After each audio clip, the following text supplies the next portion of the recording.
Looking back at Red Dead Redemption 15 years later is quite an interesting experience. The game first released back in 2010 and it was a landmark title for its time. A true cinematic western that set a new bar for storytelling in an open world setting. It wasn't just a game with a cowboy skin, it was a profound character study of John Marston, a man haunted by his past and desperate to escape it. The world that Rockstar built was immense and beautiful, set in a perfect backdrop for a quiet tragedy of the game's narrative. While some of its mechanics and the sheer scope of the game have since been surpassed, the raw emotion of this game and the vision still holds up. So now, after all these years later, with the benefit of hindsight and a different perspective of gaming as a whole, I'm gonna revisit this classic, not just to see how it looks and feels, but to rediscover what made this game one of the greatest games ever created. Okay, we are jumping into Red Dead Redemption 1. So first impressions, just look at this game, guys. The atmosphere, it's just instantly here. The music, the sound, just the overall design, the NPCs, just all the interactivity. It all feels so incredibly well realized with this game. I mean, just look at it. Like, you've got random chickens everywhere. Now, this is an aspect that Rockstar has just been incredible with all these years later. The game just feels like it is meant to be.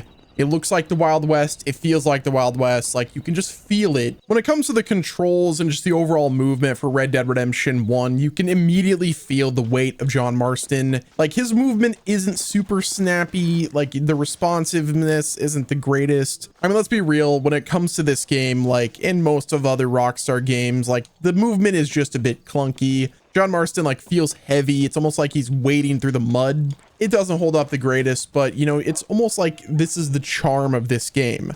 Like whenever you ever jump into a Rockstar game, you kind of expect this feel.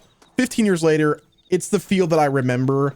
Even jumping into Red Dead Redemption 2 in my recent playthrough, it also feels the same, which I think is a design choice because, you know, the clunky feel and just the awkwardness can almost get you more immersed into the gameplay, which I think is a good thing. Now, another central aspect of this game is the horse riding, and I will say the horse riding does feel a bit floaty whenever you're also like tracking or like, you know, keeping up with the same speed as your other people that you're with.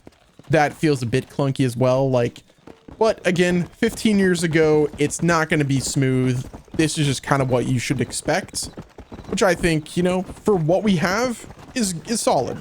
Now, one thing that I really love about Red Dead Redemption 1 is as soon as you get done with the prologue, like, you can leave and just experience the world. Like, you don't really have to do anything.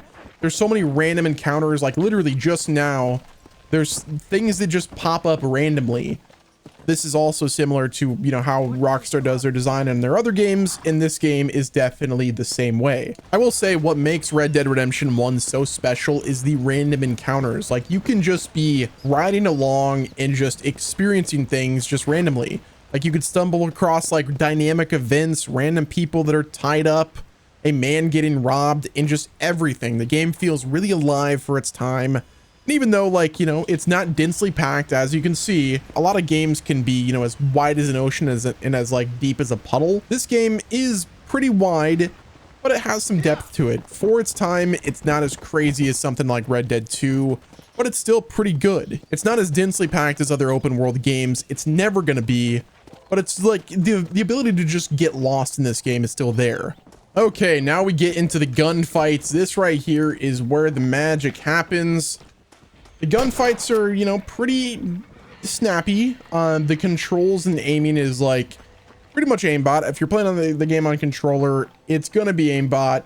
If you want to just kind of chill back and not really have to pay attention to the gameplay too much, you're gonna have a good time with this because of Dead Eye. We got lawmen coming for us. Let's start shooting them. Let's start shooting them. Buddy, you're not gonna kill me. Oh, we got a random encounter. Look at this. You can literally just run across this. We got some coyotes right here. Come on, coyotes. Let's gain some honor back.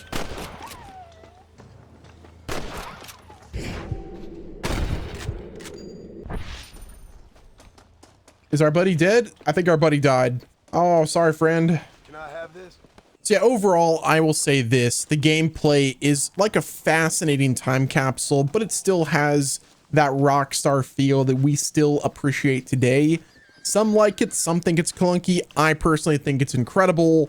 The controls and the moment-to-moment gameplay and aiming, not the greatest. They definitely show their age. It is a trade-off, and one that I do think is well worth it. This is a game that wasn't about being a perfect mechanical shooter. It was an experience and a single-player experience. And with that being said, even with a little clunkiness, it is still absolutely legendary. All right, so we talked about the world. We talked about the clunky but satisfying gameplay. Now let's talk about what you actually do in this world, and that is the missions in this game.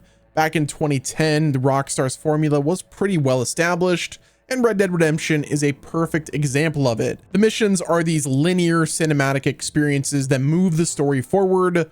You'll ride out at dawn or, at dusk with purpose. There's massive shootouts or some classic Western shenanigans. They're like chapters in a great novel. Each one of the missions in this game just brings you one step closer to the epic story of redemption that we all know and love. Now, beyond the mission, there's a whole host of other things you can do. There's challenges like these survivalist challenges where you gather rare plants, and then there's treasure hunting.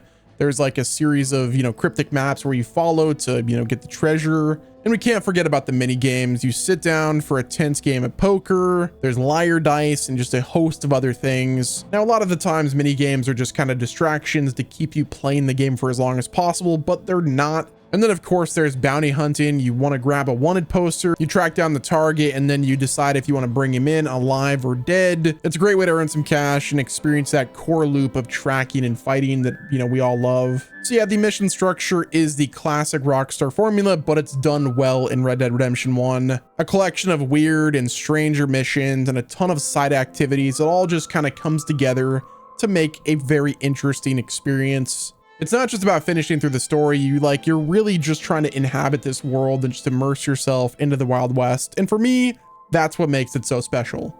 Now, on top of the story, there's also one of the most unique DLCs that Rockstar has ever put out, and that is Undead Nightmare. Instead of just adding missions or weapons, it completely reimagined the world of Red Dead Redemption, turning the frontier into a survival horror setting with zombies. It wasn't just the novelty of fighting the hordes of undead in the Old West, it was Rockstar's way of blending humor, horror, and of course the Western storytelling so seamlessly. The expansion gave players a reason to return to the game's world after long finishing the main story, and it showed just how creative Rockstar could be when it comes to experimenting with their IP. And this is one of the reasons why, after 15 years, and after, how long it's been since Red Dead 2 came out, we are still asking for something to return for Red Dead Redemption 2.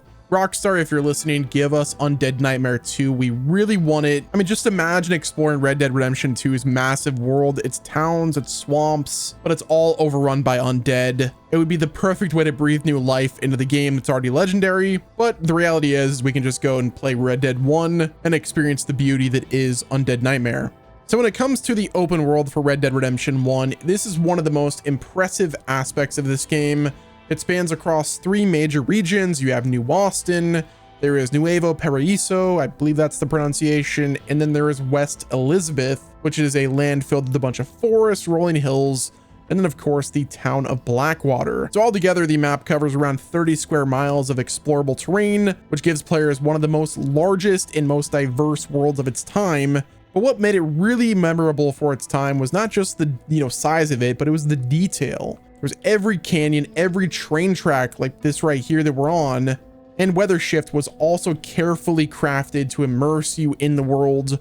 Not to mention you got the dynamic events that we talked about and the ambushes, the lawmen that'll just randomly encounter you. It just all kept the world feeling super alive. I just love it so much. Overall open world of this game, just no notes for the most part. It's so good. I think with this game alongside Red Dead Redemption 2, 2 of the most impressive open worlds like ever. But again, on the topic of the open world, just look at this location. We're in the first area and you immediately get that Wild West vibe. I'm sorry, if you play this game and you don't immediately start talking we get a little southern drawl, you know what I'm saying? With that old Wild West feel, I'm a cowboy on a steel horse I ride, you know what I'm saying? It just really gets you into the experience. And what do we got here? What's up, feller? How we doing? Why, hello. Howdy. He's fixing the dang house. I mean, dude, just look at this. 15 years ago they were doing this. We wonder why Red Dead Redemption like 2 looks so good and is so immersive and is so highly detailed. It's because they were doing stuff like this 15 years ago. Like, that's why this game is so impressive to me, because it laid the foundation and did the groundwork. That's the reason why Red Dead Redemption 2 was able to just nail it. And you know, we got GTA 6 coming out soon, and I think they're just going to completely outdo themselves as well. So yeah, 15 years later, Red Dead Redemption still holds up till this day. I do wish we would get a remake eventually. I think Rockstar is capable of doing a remaster or a remake, something to bring the game up to the visual standards set by Red Dead Redemption 2, just to breathe it some new life. But until then, I guess we just have to replay Red Dead 1 and 2 until we get a Red Dead Redemption 3. That's gonna wrap it up, guys. Thanks for watching, and until next time, this has been Wes, and I will talk to you guys in the next video.